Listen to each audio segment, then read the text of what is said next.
This is Jamie Drummond for Good Food Revolution. We're here with Chef Chris McDonald, who is just about to release the Complete Sous Vide Cookbook. I believe it comes out for sale on Amazon at the end of this week, and then we'll find it in bookstores in a few days following. Before Christmas, sure. Superb. So, sous vide. Sous vide's a method that I mean, I've tasted so many things that have been cooked sous vide, but never actually experimented with the method myself. For those people who don't know, could you tell us something about the process itself? Well, sous vide translates from the French as in a vacuum, and that comes from the process where you put food. It doesn't have to be, it's not a vacuum necessarily, but you seal food in a container. Usually it's a Ziploc bag or a vacuum pouch of some sort. You can do things in canning dishes. And then you immerse, you basically sink that food in a hot water bath at a very controlled temperature, depending on what the results you're looking for and what kind of food it is. So it's a very slow, extremely precise, below the boiling point, of course, method of cooking meats and fish and vegetables and eggs and so forth. Now, is this something that people can do at home? Because I've seen this so often on restaurant menus, but it is actually an accessible thing for the home cook. Well, the whole market for sous vide equipment has exploded in the last 18 months. I've been working on this book for 2 years. The equipment, when I opened my last restaurant 10 years ago, the equipment was for restaurant chefs, and it was about $1,400 to buy the device that you see here, the equivalent device that you see here, which is what keeps the water at the precise temperature. They're now available and frequently on sale, but the list prices go down to $200. So it's the price. It's cheaper than a lot of the blenders that people are drooling over these days. We all know what those blenders are. And what would you say that cooking sous vide brings to the table? How does it enhance the dishes that you're preparing? Well, with protein, I mean, there's different categories. So with protein in meats and fish, poultry, you're cooking at a temperature where you're not squeezing the juices out of the meat. So you end up with juicier meat. You can actually cook and pasteurize meats, meaning that if you're concerned about raw chicken or trichinosis in pork, for instance, which is largely, there's like 5 cases a year in the United States now, so it's under control. You can pasteurize as low as 130 degrees Fahrenheit, which is 54 degrees Celsius. Right. Okay. So, for instance, when I cook pork loins traditionally, I will go to an internal temperature of 140 degrees, or 60 degrees Celsius. They're the same, which leaves you with a rosy pink pork. So you can do this and have the meat pasteurized, and it stays nice and juicy. You can even cook below. You can cook as low as 130. So for protein, you have that. For egg cookery, well, eggs are kind of tricky, and in fact, you've all cooked sous vide before, because soft boiling an egg is actually sous vide. You're cooking something in a sealed container, which is the eggshell, in water at a certain temperature. But egg whites and egg yolks have different proteins, and they coagulate at different, they cook at different rates. So you can do all kinds of things with sous vide with regards to eggs that you can't even do with any other method. Now with vegetables, you're working at a much higher temperature because you're breaking down not protein but actually cellulose and pectin. And but you can cook asparagus, for instance, in a bag and achieve amazing results, and you don't lose any of the vitamins because you've not diluted it, putting it in a big pot of boiling water.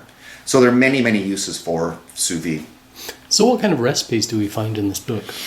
This book has a lot of recipes. I spent 2 years on this book. There's about 200 recipes of sous vide, and then a lot of additional recipes.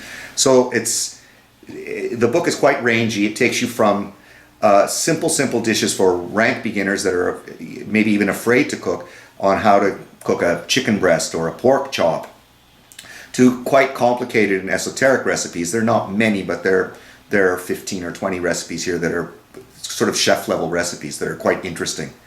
I chose recipes that would be templates for your own experimentation. So quail is covered here, so you can use that recipe to cook quail the way you like them. But there's an example recipe here of a preparation for quail. There's quite a few duck recipes. Goose is covered. It's quite rangy in terms of the products. One thing I have noticed with much of the food which has been cooked sous vide, in my experience, has been the color has been very interesting, because often the food doesn't look as if it's been cooked in a conventional manner anyway. Well, because you're cooking at such a low temperature for an extended period of time, the way the proteins react and unravel sort of molecularly is different. And so it can be a bit deceiving. Color can sometimes not be a good indicator of doneness, certainly with sous vide. You see this in barbecue as well, but that's for different reasons. Now, we have this unit beside us here, which I think is one of your preferred units for cooking sous vide. Well, there's two styles of units. There are these units, which are rods, basically, that you attach a power cord to, and they have a small pump in them and a heating element and a very calibrated, a very precise thermostat in them. And so what they do is they're called immersion circulators, because you immerse them in a big stock pot or some sort of container, and they pump the water around and keep it a precise temperature. The other sort of units are basically hot water baths. So they're like the size of a bread box, and they are static, and so they have heating coils wrapping the water bath, and by conduction the water, or by convection currents actually, the water is heated to an even temperature. So there's a couple different ways of doing it. This unit is probably the simplest unit out there. So you've been experimenting with the sous vide method since your days at Avalon, which was some time ago now. But so you must have tried quite a few recipes using this method. Is there one particular recipe in this book that you're most proud of? Well, there's a dish in here that I came up with while I was developing recipes for this book, and it's a white asparagus recipe. So the white asparagus in this recipe is cooked in milk in a Ziploc bag, so a small quantity of milk. Then after you've cooked the asparagus, the milk is now infused with the flavor of the asparagus. You then add some yogurt to the milk and coagulate it. It becomes like ricotta.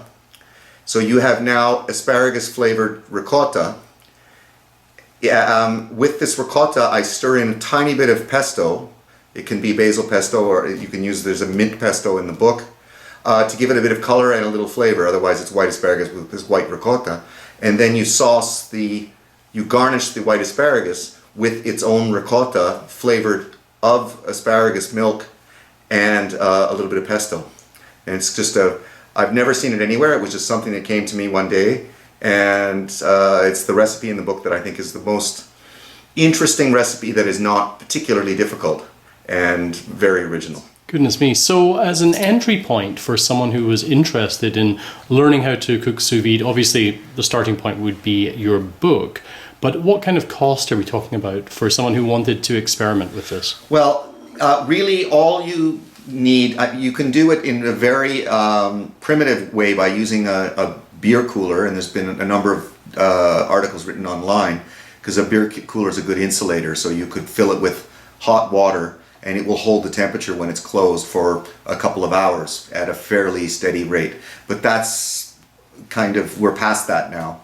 So really all you need is some sort of either immersion circulator or the bath. It's handy to have a home sealing device. These circulators frequently go on sale, but they start at $200 and they can be discounted. I've seen them as low as $130 in Toronto on sale. And then the home sealing units can be $70, $80. You can buy them at the hardware store or a department store. And they're handy because you can seal things. You need to seal things in bags with no air because you need to keep the food from floating. So you can use Ziploc bags, and it's covered in the book, but in many cases it's easier to use a home sealing unit, and you find all kinds of other uses for a home sealing unit. So It's I would say $275 gets you all you need to do basically every recipe in this book. So basically, the perfect Christmas gift for anyone who's a budding chef at home. There you go. Superb. Chris McDonald, thank you very much for joining us today at Good Food Revolution. We look forward to experimenting with your book and this immersion unit here. Well, good luck with this over the next little while, getting ready for Christmas. Thanks. All the best of the season to you. Thank you.